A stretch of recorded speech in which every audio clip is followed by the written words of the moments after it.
आप देख रहे हैं इसकी स्टडी पॉइंट सिलीगुड़ी। और इस वीडियो में हम लोग कवर करने जा रहे हैं क्लास 10 का प्रमेय नंबर 11 को। बहुत इम्पॉर्टेंट है, ध्यान से देखिए और समझने की कोशिश कीजिए। इसी प्रमेय को पिथागोरस का प्रमेय भी कहा जाता है। देखिए क्वेश्चन है, प्रमाणित करो कि समकोण त्रिभुज में कर्ण के वर्ग का क्षेत्रफल अन्य दो भुजाओं पर बने वर्गों के क्षेत्रफल के योगफल के समान होता है। तो देखिए त्रिभुज है पी क्यू आर, और इस त्रिभुज का यह वाला हिस्सा है क्यू आर जो है वह क्या है, कर्ण है, पी क्यू आधार, और ये वाला लंब, या ये वाला लंब तो ये वाला आधार। ठीक है, तो आपको सिद्ध करना है कि कर्ण का वर्ग बराबर होगा आधार का वर्ग और लंब के वर्ग का योगफल होगा, यह साबित करना है आपको। ठीक है, समझ गए क्वेश्चन। देखिए सबसे पहले आप जब भी प्रमेय करते हैं तो 4 पॉइंट्स में हम लोग डिवाइड करते हैं। दिया गया है गिवन, प्रूफ प्रमाणित करना है, कंस्ट्रक्शन मतलब रचना, और प्रूफ मतलब प्रमाण। इस 4 पॉइंट में किसी भी प्रमेय को किया जाता है। पहले वाले 10 प्रमेय जो है उनको देखे होंगे तो उसमें समझ में आ गया होगा। तो सबसे पहले आप गिवन में देखिए, पी क्यू आर एक समकोण त्रिभुज है जिसमें पी कोण जो है 90 डिग्री का है। ठीक है, इतना आपके पास क्वेश्चन में दिया गया है। उसके बाद में आपको सिद्ध करना है क्या, कर्ण स्क्वायर मतलब क्यू आर स्क्वायर बराबर P Q square plus P R square, यह सिद्ध करना है। तो सबसे पहले आपने क्या किया, रचना में समकोण बिंदु से, देखिए समकोण बिंदु कौन है, पी है, पी से कर्ण क्यू आर पर आपने क्या किया, लंब खींचा जो क्यू आर को इस बिंदु पर काटता है। तो देखिए क्या किए, एस, ये पी एस जो हो गया, क्या हो गया, इस कोण पी का समद्विभाजक हो गया। कोण समद्विभाजक, कोण समद्विभाजक क्या करेगा, इस कोण को और इस कोण को बराबर दिखाएगा। ठीक है, मतलब एंगल पी को दो बराबर भागों में हम लोग क्या कर दिए, डिवाइड कर दिए। ठीक है, अब प्रमाण में आते हैं। प्रमाण में देखिए समकोण त्रिभुज पी क्यू आर, ठीक है, पर क्यू आर पर कौन है, लंब है। देखिए यहाँ पर क्यू आर पर पी एस लंब है। ठीक है, अब जब लंब है तो इसका मतलब क्या हो गया, इसके द्वारा जो भी त्रिभुज बनेंगे वह सदृश्य हो जाएंगे। प्रमेय नंबर 10 में आप पढ़ चुके हैं सदृश्यता का जो प्रमेय था सिमिलरिटी के ऊपर में, समरूपता के ऊपर में, उसमें आप पढ़ चुके हैं, यह चीज़ आप जानते हैं। अब देखिए यहाँ पर क्या हो रहा है, त्रिभुज पी क्यू आर है, त्रिभुज पी क्यू एस है, और त्रिभुज पी एस आर है। हम लोग अलग अलग करके दिखा रहे हैं, तो ये सब एक दूसरे के क्या है, सदृश है या समरूप है। बड़ा वाला त्रिभुज इसके समरूप है, ये बड़ा वाला त्रिभुज इस छोटे वाले के से सदृश है। छोटा वाला और यह छोटा वाला दोनों एक दूसरे के सदृश है। ठीक है, यह चीज़ हम लोग जानते हैं।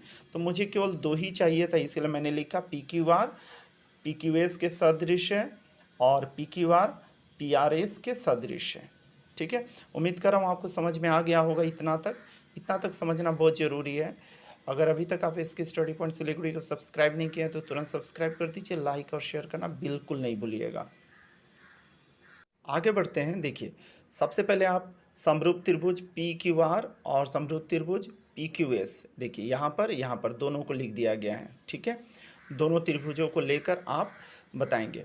यहाँ पर देखिए समरूप जब भी हो जाएगा कोई भी त्रिभुज, एक जोड़ा त्रिभुज, तो इसका कर्ण दूसरे का कर्ण, इसका आधार इसका आधार, इसका कर्ण इसका कर्ण, इसका लंब का अनुपात क्या होगा, हमेशा बराबर होगा। तो इस त्रिभुज में बताइए आप कर्ण कौन है, क्यू आर है। इस त्रिभुज में बताइए कर्ण कौन सा होगा, यह देखिए क्या है, लंब है ना, यहाँ पे 90 डिग्री है, इसका मतलब ये वाला क्या हो गया, कर्ण हो गया। तो यहाँ पे क्यू आर कर्ण है, यहाँ पे पी क्यू कर्ण है। ठीक है, अब देखिए जो भुजा यहाँ भी है यहाँ भी है, उसी भुजा को लेके चलना है।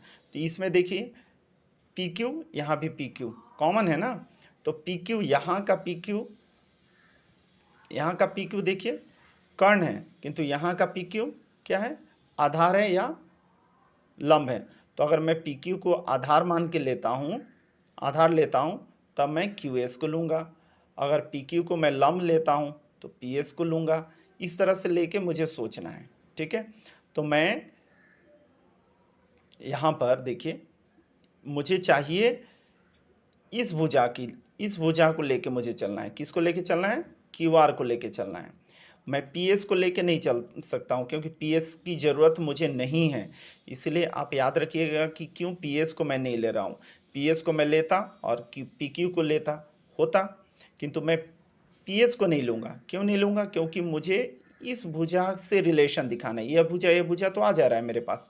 नेक्स्ट कौन सा आना है, क्यू आर आना है। इसलिए पी एस को मैं इन्वॉल्व नहीं करूँगा अपने इसमें, ठीक है। इसलिए ध्यान से समझ लीजिए कि क्यों हम लोग पी एस को नहीं ले रहे हैं, नीचे वाले क्यू एस को ही लेंगे। तो यहाँ पर देखिए, पहले यह कर्ण हो गया, यहाँ भी कर्ण हो गया।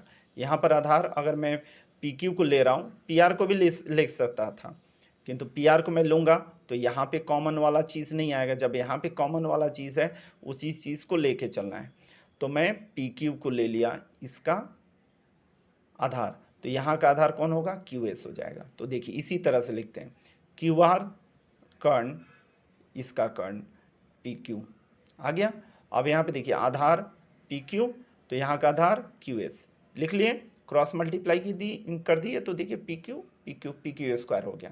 तो यह पहला समीकरण हो गया।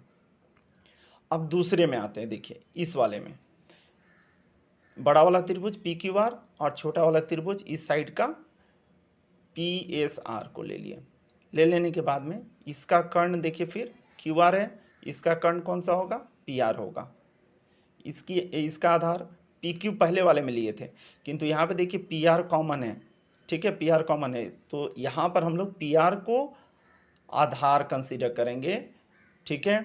इस चीज़ को समझ के रखिए आप, क्योंकि बहुत बार बच्चे यहाँ पे इसको क्यों लिए, यहाँ पे उसको क्यों लिए, इस कन्फ्यूजन में बने रहते हैं और गलत हो जाता है। तो यहाँ पर अब मैं पी आर देख रहा हूँ, पी आर मेरे पास है, यहाँ भी पी आर है, तो पी आर यहाँ पे लंब अगर मैं ले रहा हूँ तो यहाँ भी लंब लूँगा, आधार नहीं लूँगा। आधार लूँगा तो ये भी हो जाएगा, यहाँ भी आधार लिया तो यहाँ भी आधार मैं इसको लूँगा। पी एस को किसी भी कीमत पे लंब या आधार मुझे नहीं मानना है, इस चीज़ को याद रखिएगा, ठीक है। मुझे नीचे वाला ही लेना है, चाहे लंब कंसीडर करके लूँ या आधार कंसीडर करके, ठीक है।